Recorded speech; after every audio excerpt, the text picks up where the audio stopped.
wassalatu wassalamu ala sayyidina Rasulillah Muhammad bin Abdullah wa ala alihi wa sahbihi wa man walah wa ba'du. Kita hadir di tempat ini melakukan apa yang diperintahkan oleh Nabi SAW. Tidak ada apapun yang kita lakukan bercanggah dengan apa yang diarahkan dan disuruh oleh baginda Rasulullah. Hadir ke tempat ini menghadiri majelis ilmu, hadir tempat ini majelis zikir, hadir tempat ini majelis Quran, hadir tempat majelis ini untuk berdoa. Nabi suruh kita hadir majelis ilmu, Nabi suruh kita hadir majelis zikir, Nabi suruh kita berdoa, Nabi suruh kita baca Quran. Apa silapnya pada majelis pada malam hari ini? Kalau semua diajarkan oleh Nabi SAW, maka bertuahlah kehadiran kita di majelis ini di malam yang berkat, pada saat yang berkat, bersama dengan orang-orang yang berkat. Mudah-mudahan dilengkapkan keberkatan dari Allah Subhanahu wa taala. Wallahi, summa wallahi, summa wallahi, kalau tak digerakkan hati ini datang ke tempat ini, tak ada siapapun yang tergerak untuk datang ke tempat ini. Allah Subhanahu wa taala mau menggerakkan ini daripada Indonesia datang, ini daripada Bahrain datang, daripada Malaysia datang, daripada berbagai tempat datang. Apa yang kita cari kalau bukan daripada rahmat dan ridha dari Allah Subhanahu wa taala? Wahai zat yang menggerakkan hati kita untuk hadir ke tempat ini, maka janganlah engkau hampakan kehadiran kami ke tempat ini untuk mendapatkan pemberian daripada engkau. Engkau yang menghadirkan kami ke tempat ini, engkau yang memudahkan kami untuk berada di tempat ini, engkau yang memudahkan berjalannya majlis pada malam hari ini. Lengkapkanlah pemberianmu kepada kami, ya Allah, dengan kami bersurai daripada tempat ini. Gadbumu maghfuran lakum gadbutilat sayyi'atukum hasanat. Bersurailah dalam keadaan dosa diampunkan dan digantikan dengan pahala oleh Allah Subhanahu wa taala. Amin, Allahumma amin. Permintaan yang penting pada malam hari ini, apa yang kita baca pada Yasin tadi adalah meminta panjang umur. Umur adalah modal utama bagi seseorang dalam hidup ini. Tak ada modal yang lebih penting dalam hidup ini selain daripada umur. Semua bergantung padanya. Untuk kita beribadah perlu umur, untuk kita berinfak perlu umur, untuk kita buat apa saja yang kita memerlukan kepada umur. Umur ini tidak kekal dengan satu keadaan, ia akan terus berjalan seperti itu melalui proses daripada satu hari ke hari, minggu ke minggu, bulan ke bulan. Kita tidak terasa umur kita makin meningkat dan berpindah daripada satu keadaan kepada keadaan yang lain. Allahu khalaqakum min dha'fin, thumma ja'ala min ba'di dha'fin quwwah, thumma ja'ala min ba'di quwwatin dha'fa wa syaiba yakhluqu ma yasha. Allah menciptakan kamu daripada lemah, usianya masih kanak-kanak, kemudian kuat, usianya remaja, kemudian kembali kepada lemah dan juga tua. Proses umur yang akan dilalui oleh setiap insan. Dalam surat Yasin yang kita baca, wa man nu'ammirhu nunakkishu fil khalq. Barang siapa yang kami beri umur, maka dia akan berubah keadaannya kepada keadaan yang lemah, keadaan tua, lemah ingatan, lemah pandangan, lemah pendengaran, yang pada akhirnya kita akan berakhir. Lalu kalau kita akan berakhir juga, untuk apa kita minta panjang umur? Kalau pasti akan mati juga, untuk apa kita minta panjang umur? Qala Sayyidina Musa dalam Sahihul Bukhari, diceritakan Nabi Musa alaihissalam didatangi oleh malaikat maut. Katanya, ajib rabbak, jawablah panggilan Tuhanmu. Maknanya disuruh mati untuk berjumpa dengan Allah Subhanahu wa taala. Maka ditampar malaikat itu oleh Nabi Musa. Nabi Musa tak tahu kalau itu malaikat sebab datang menyerupai manusia. Malaikat report kepada Allah Subhanahu wa taala, ya Allah, engkau hantarkan aku pada orang yang tak nak mati. Kata malaikat mengatakan kepada Allah, kata Allah mengatakan kepada malaikat, bagi tahu kepada Nabi Musa, suruh letakkan telapak tangannya kepada lembu dan sebanyak bulu yang tertutup dengan telapak tangannya akan ditambahkan umur. Kemudian diberitahu kepada Nabi Musa, kata Nabi Musa, kalau sudah diperpanjang, coba berapa banyak itu lembu yang bulunya kena tutup dengan telapak tangan, kalau setiap satu tahun, berapa tahun akan ditambahkan umurnya oleh Allah Subhanahu wa taala. Kata Nabi Musa, setelah itu apa? Kata malaikat, mati. Setelah tambah umur pasti akan mati dan akan berjumpa dengan Allah. Kata Nabi Musa, kalau begitu sekarang saja. Hadirin hadirat yang dirahmati oleh Allah Subhanahu wa taala. Umur adalah bekalan yang paling utama bagi seseorang untuk berjumpa dengan Allah. Perjumpaan dengan Allah sesuatu yang tidak dapat untuk dinafikan, dan ia adalah perkara yang hakikat dan tak seorang pun yang menafikannya. Hanya yang perlu untuk diperhati pada umur ini adalah persiapan untuk kita berjumpa dengan Allah Subhanahu wa taala. Disebutkan dalam beberapa riwayat yang kembali kepada kisah orang-orang yang terdahulu. Seorang perempuan menangisi anaknya yang meninggal dunia.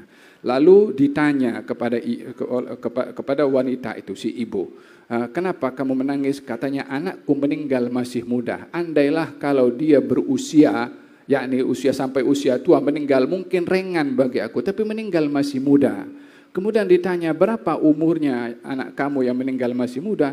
250 tahun. Kata Nabi itu mengatakan, kau bersyukur kepada Allah karena di akhir zaman nanti akan ada orang yang umurnya antara 60 dan 70 tahun. Kata si ibu, kalau aku hidup di zaman itu, aku tak perlu buat banyak hal. Angga berteduh di sebalik batu untuk mengelak daripada matahari. Kalau matahari ada sebelah sini, aku pergi ke balik batu sebelah sini. Pusing setiap hari macam tu, 60 tahun berlalu dan sudah mati. Dah tak perlu untuk buat kerja banyak untuk membangun ataupun buat hal-hal yang banyak dilakukan oleh manusia di zaman sekarang yang umurnya antara 60 dan 70 tahun. A'mar ummati ma baina 60 ila as-70 wa qalilun man jawaza dzalik. Umur umat aku ini antara 60 dan 70 tahun dan sedikit yang melepasi daripada itu, kata baginda Rasulullah sallallahu alaihi wasallam. Hanya yang diberikan oleh Allah pada umat ini, walaupun umurnya singkat, tapi pahalanya berkat. Umur yang diberikan kepada umat ini, walaupun tidak lebih panjang daripada umur umat-umat yang terdahulu, namun kedudukannya lebih banyak berbandingkan amalan orang-orang yang terdahulu. Allah anugerahkan kepada kita malam Lailatul Qadar, yang dapat sekali, maka ia lebih baik daripada amal ibadah lebih daripada 82 tahun. Dijadikan amal ibadah 6 Syawal berpuasa seakan-akan berpuasa sepanjang tahun. Solat 6 rakaat awabin antara maghrib dengan isya 2 tanpa berbicara diberi pahala oleh Allah ibadah selama 12 tahun. Dan bukankah ini satu anugerah yang menambahkan pahala pada umur yang singkat ini? Siapa sebabnya? Siapa wasilahnya? Siapa yang menjadi wasitah untuk kita dapat itu semua?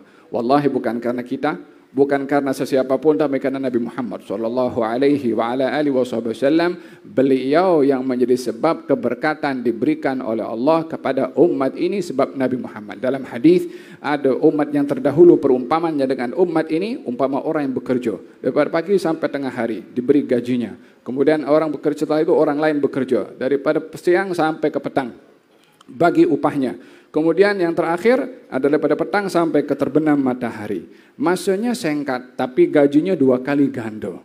Berbandingkan kepada yang kerja pagi sampai tengah hari dan tengah hari sampai petang. Masanya lebih lama, tapi gajinya tidak lebih banyak daripada yang kerja di waktu petang sampai waktu terbenam matahari. Umat yang terdahulu yang kerja dari pagi sampai tengah hari komplain kepada Allah Subhanahu wa taala, ya Allah, kenapa Engkau beri kami 1, beri kepada orang yang kerjanya lebih singkat 2? Kata Allah, adakah aku zalim kepada kamu? Mereka mengatakan tidak, haknya untuk kerja diberi oleh Allah Subhanahu wa taala, tapi yang kerja daripada petang sampai terbenam matahari, aku nak tambahkan, aku punya hak. Bukankah ini adalah haknya Allah untuk berbuat apa saja dan dia tidak dipertikaikan atas perbuatannya selagi tidak mengambil apa menjadi hak orang lain? Itulah yang Allah berikan kepada umat Nabi Muhammad sallallahu alaihi wasallam. Umurnya singkat akan tetapi pahalanya berkat. Allah Subhanahu wa taala berfirman mengenai umur ini yang menjadi neraca dalam hidup yang sedang menuju kepada penghujungnya. Kullu nafsin dha'iqatul maut. Semua orang yang bernyawa pasti akan merasai kematian. Maka kata Allah Subhanahu wa taala dalam Al-Qur'an, ketika orang nanti di hari kiamat meminta kepada Allah Subhanahu wa taala, ya Allah, balikkan aku ke dunia untuk aku beramal salihan. Rabbana absarna wa sami'na farji'na na'mal salihan. Ya Allah, aku sudah tengok sekarang, balik ke dunia untuk aku beramal. Orang yang sudah meninggal dunia di antara mereka adalah Jabir bin Abdullah. Kata Abdullah, ayahnya Jabir, Abdullah bin Amr bin Haram. Ketika meninggal dunia, anaknya Jabir datang kepada Rasulullah SAW. Katanya, ya Rasulullah, bagaimana keadaan ayahku? Kata baginda Rasulullah, ya Jabir, tidak ada seorang yang diajak berbicara langsung oleh Allah kecuali ayahmu. Katanya, apa yang diajak berbicara langsung oleh Allah? Allah tanya kepada ayahnya Jabir di alam barzakh, dia syahid, gugur dalam peperangan bersama dengan baginda Rasulullah SAW. Ditanya oleh Allah Subhanahu Wa Taala kepada ayahnya Jabir dalam alam barzakhnya, dan ini diceritakan oleh Nabi SAW. Katanya, bukankah kamu sudah ridha atas pemberian aku, apalagi yang kamu mahu? Kata Allah kepada ayah Jabir. Kata ayah Jabir mengatakan, ya Allah, aku mahu balik lagi ke dunia untuk berjihad menegakkan agamamu, yakni untuk beramal soleh lah walaupun dalam bentuk jihad. Allah mengatakan hidup hanya sekali dan akan balik lagi ke dunia. Maka tapi kata Allah, apa pesanan kamu akan disampaikan kepada orang yang hidup. Wa la taqulu liman yuqtal fi sabilillahi amwat bal ahya'un 'inda rabbihim yurzaqun farihina. Mereka gembira dengan apa yang mereka dapat daripada Allah. Wa yastabshiruna billadzina lam yalhaqu bihim. Dan orang yang mati syahid ini memberikan kabar gembira kepada yang hidup. Jangan kamu takut, jangan kamu sedih. Pesanannya ayahnya Jabir itu disampaikan oleh Allah dalam Al-Quranul Karim. Idan, orang yang meninggal dunia ini akan harapannya kalau boleh balik untuk beribadah kepada Allah Subhanahu wa Ta'ala. Allah berfirman kepada orang yang mempertikai tentang permintaan umur untuk kembali ke dunia beramal, awalam nu'ammirkum ma yatadzakkaru fihi man tadzakkar wa ja'akumun nadhir. Bukankah aku beri kepada kamu umur yang dengan umur itu kamu sepatutnya sedar. Ya salam, Allah Subhanahu wa Ta'ala menjadikan umur sebagai hujjah. Bukankah aku sudah beri umur kepada kamu yang sepatutnya dengan umur yang aku beri kepada kamu, kamu sedar. Laluan masa yang kita lalui dalam kita berniaga, dalam kita bekerja, dalam berkeluarga, dalam berteman, dalam bersembang, itu ada hujjah yang kita boleh dapat imma kebaikan dengan baik, atau sebaliknya, tergantung kita menggunakan masa dan peluang yang diberikan oleh Allah Subhanahu wa Ta'ala untuk apa.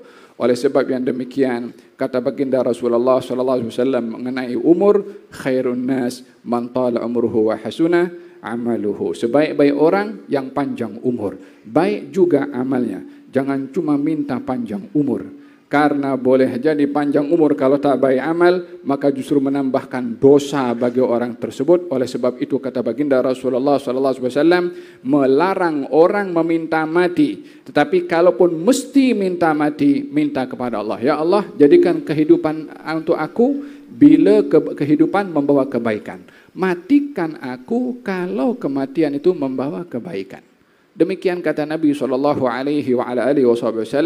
kalau ini ingin minta panjang umur, yakni ingin hidup panjang, perhatikan amal. Walihada, kalau tidak, maka kata Nabi SAW, baik mati kalau kematian itu justru lebih baik daripada hidup kalau mengundang dosa bagi orang tersebut. Maka kita berdoa di majelis yang penuh dengan barakah ini, dengan berkatnya Yasin, dengan berkatnya munajat kita, dengan berkatnya malam yang dijadikan oleh Allah malam mustajabnya doa, di mana baginda Rasulullah pada malam nisfu Sya'ban yang dilakukan oleh Nabi berdoa kepada Allah, seperti mana diriwayatkan oleh Siti Aisyah. Pada malam nisfu Sya'ban Nabi pergi ke Baqi dan mengangkat tangan berdoa kepada Allah Subhanahu wa Ta'ala.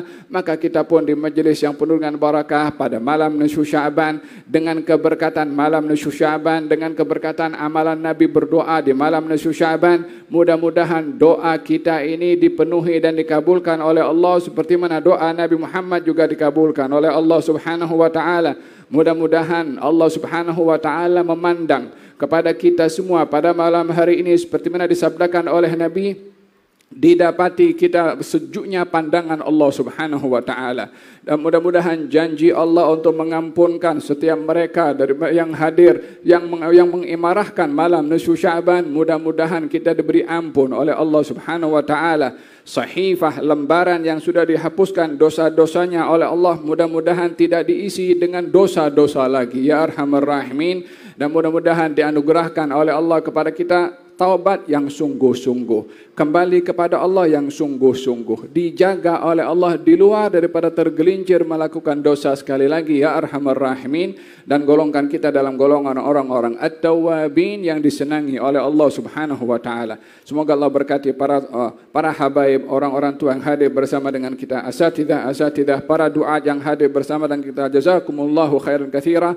Semoga Allah berikan para duat kita, asatidah kita, tuan-tuan guru yang hadir, diberikan oleh Allah Subhanahu wa taala ilmu yang berkat, amal yang berkat, umur yang berkat, dan juga dakwah yang berkat, dan juga diberi manfaat oleh Allah pada waktunya, ya Arhamar Rahimin. Dan kepada kita semua, orang-orang tua kita yang hadir bersama dengan kita, mudah-mudahan kehadiran mereka justru menambahkan keberkatan kepada kita golongan anak-anak muda.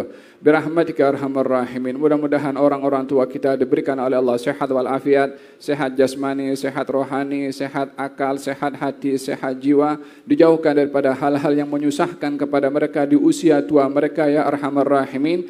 Birahmatika Arhamar Rahimin. Anak-anak muda yang hadir mudah-mudahan diberikan oleh Allah Subhanahu wa taala hidayah untuk dapat memanfaatkan masa muda mereka dengan kebaikan dan ketaatan kepada Allah, dilindungi daripada fitnah, dilindungi oleh Allah daripada ideologi yang mengelirukan, dilindungi oleh Allah daripada isu-isu yang membawa mereka kepada kesesatan, dan dijadikan mereka oleh Allah Subhanahu wa taala uddah, bekalan untuk masa depan, menjadi anak muda yang baik, yang berakhlak, yang beriman, yang bertakwa, yang berzikir kepada Allah Subhanahu wa taala, yang suka hadir majlis ilmu. Birahmatika Arhamar Rahimin, ya Arhamar Rahimin. Mudah-mudahan Allah Subhanahu wa taala memberkati kepada semua yang hadir, yang menyaksikan melalui live streaming. Mudah-mudahan Allah Subhanahu wa taala berikan dengan keberkatan malam ini pemberian yang Allah berikan kepada para awliya, para sulaha, para mahbubin di sisi Allah Subhanahu wa taala, ya Arhamar Rahimin. Yang sakit di antara kita diberi sehat, yang berhadapan dengan kesukaran dimudahkan oleh Allah,